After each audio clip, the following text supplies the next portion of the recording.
Weary by Solange here at Democracy Now!, democracynow.org, The War and Peace Report. I'm Amy Goodman with Renee Feltz. Hurricane Harvey has been sparking comparisons to Hurricane Katrina, which hit New Orleans 12 years ago yesterday. The devastating storm killed more than 1,800 people and forced more than 1 million people to evacuate. Both the government and major aid agencies like the Red Cross were widely criticized for failing to adequately respond to the disaster.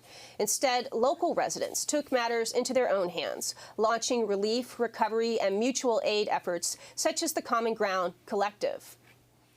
Well, as many across the country and world are searching for ways to help Houston residents, we end today's show by looking at the history of failures of the Red Cross from New Orleans to Haiti. And we look at successful examples of community-led recovery efforts. Joining us now from Austin, Texas, Scott Crowe, author and anarchist who helped found the Common Ground Collective in New Orleans after Hurricane Katrina.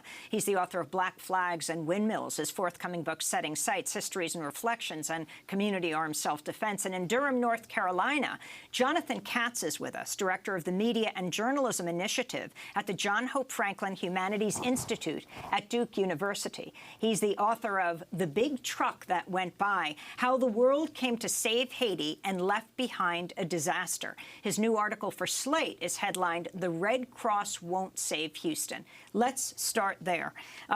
Jonathan, talk about why you believe the Red Cross won't save Houston. What are your concerns?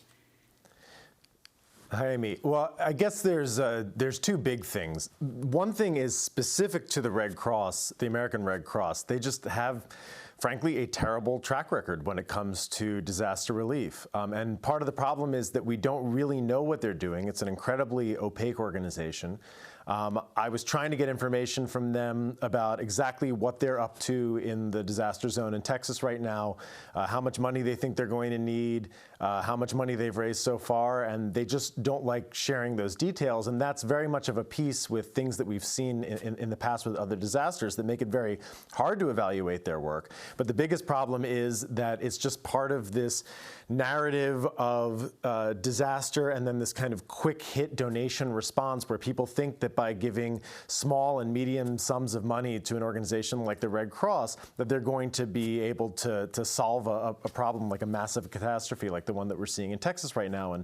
And what history also shows us is that it just doesn't work that way.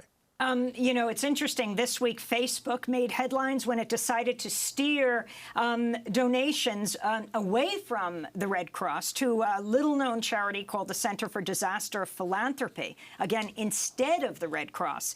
And ProPublica and NPR launched an ongoing series of investigations into the American Red Cross. One of their articles headlined, How the Red Cross Raised $500 million for Haiti and Built 6 Homes. You were in Haiti, Jonathan Katz.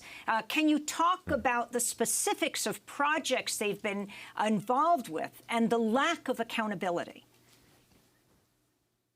Yeah, there's a complete lack of accountability. That's exactly it. I mean, the case of Haiti is, it can be very hard to talk about exactly what the Red Cross did, again, because they've been so opaque and not forthcoming with information about what they were actually up to. You know, the Red Cross complained a lot about that investigation, which was a really damning investigation, about the fact that they had raised $488 million and had so little to show for it.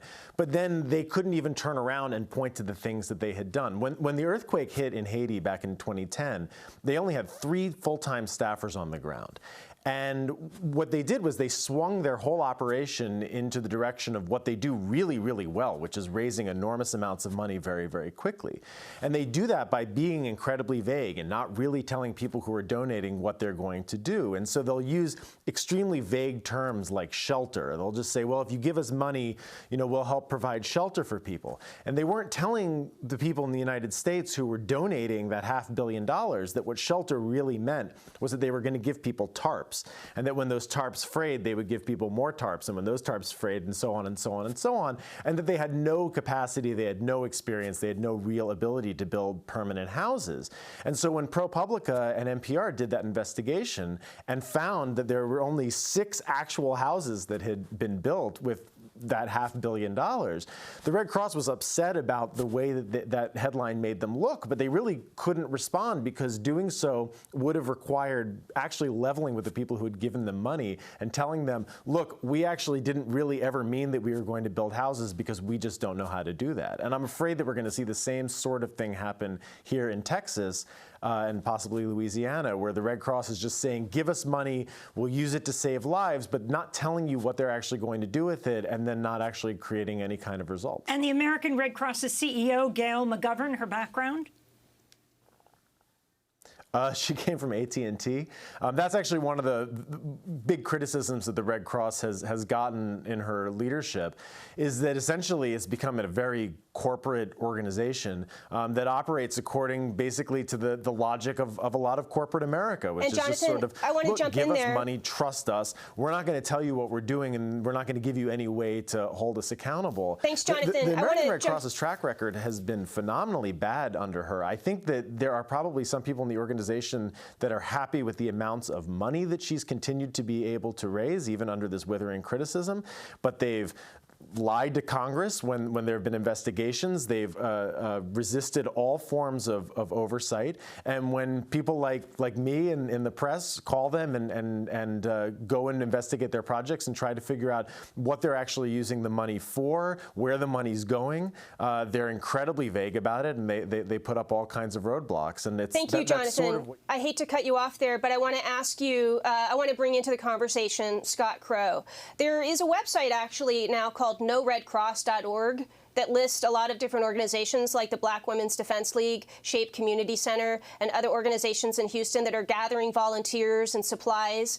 And my own sister tried to volunteer with the Red Cross and ended up holding back a little bit because there were several hours of training and registration process to get involved, and she's looking at other community opportunities to get involved. So I want to bring into the conversation someone who has a lot of experience with this, and that's Scott Crowe, the author and helped found Common Ground in New Orleans after Hurricane Katrina. Scott, in these last few minutes, can you talk about how you've gone to Houston since the flooding started? Briefly, what you saw there in the streets, interesting collaborations between some of the anarchists who were some of the, let's say, first responders helping to do relief, and others from the Houston area with their boats, and some of the scenes you saw there, and why there's a need for decentralized relief post-storms like this. Well, I think Jonathan and what y'all are doing lays it out really well, that the failures of Red Cross, I mean, it's a large, giant bureaucratic institution that's very heavy-handed, right? We understand that. It has very uneven distribution of relief, and they have a triage where they focus on economic interest first. And I think that's really important to know because they leave out marginalized communities all over, rural communities, prisoners, immigrant communities, undocumented communities. All of these are left out of the equation for the Red Cross because they want to get business as usual back in. I saw it firsthand after Katrina, where the Red Cross would come in to places that needed medical attention and try to give them free food because they have one size fits all. So really what's happened is that what we have really seen in modern society is that we need decentralized disaster relief, that smaller groups of people, autonomous communities, can actually be first responders and actually build for the longer term without larger governments or things like Red Cross. And it's very important. So like in Houston just the other day, we saw people of all political persuasions that might not agree, that might be in the streets arguing with each other around a political campaign, were all there doing the same thing. There was hundreds of boats from people from rural communities and fishing communities who were waiting to get in. And you also had anarchists on the ground who were doing distribution of food and water in very limited supplies while the city was still absolutely flooded. Scott, you were saying some of these people were involved in Antifa, the anti-fascist protests, just to clarify and make that interesting connection? Yeah, so a lot of people that were demonized in the media the last couple of weeks, anti-fascists, Antifa, or Antifa as it's often called, are the same people who are now on the ground building relief all across Houston and the Gulf Coast in areas that are not even being talked about. There's multiple distribution centers that are being set up by multiple coalitions of groups, Black Lives Matter, Antifa, and then radicals of various stripes. And again, working in conjunction with people that might even be politically opposed to them outside of a disaster area. Disasters reveal the commonalities of humanity more than anything. And since climate change, man-made climate change is real, and coastal communities are under so much pressure to do this, this is going to become more and more common, and we're going to need more decentralized disaster relief efforts to happen. And I think we need to think about that as people in our communities to begin to build resilience now for the next disaster, whether it's economic, political, ecological, or war. Scott, we have 10 seconds left. What are your final thoughts on the anniversary of Katrina moving forward? It's sad that we haven't learned that much, that governments and nonprofits like the Red Cross are still heavy-handed and uneven in their responses. But just remember the resilience of grassroots communities to do things and people to do it block by block and neighborhood by neighborhood in their own communities. That's how we're going to do it. Scott Crowe, we want to thank you for being with us, and certainly Common Ground Collective that you helped co-found in New Orleans. On this anniversary, 12 years later, of Katrina, it's important to remember what an important force it became. I want to also thank Jonathan Katz, author and journalist. That does it for our broadcast. Democracy Now! Produced by Mike Burke, Dina Guzder, Nermeen Sheikh, Carla Wills, Laura Gottesdiener, Sam Alcoff, John Hamilton, Ravi Karan, Hani Massoud. I'm Amy Goodman with Renee Feltz. Thanks so much for joining us.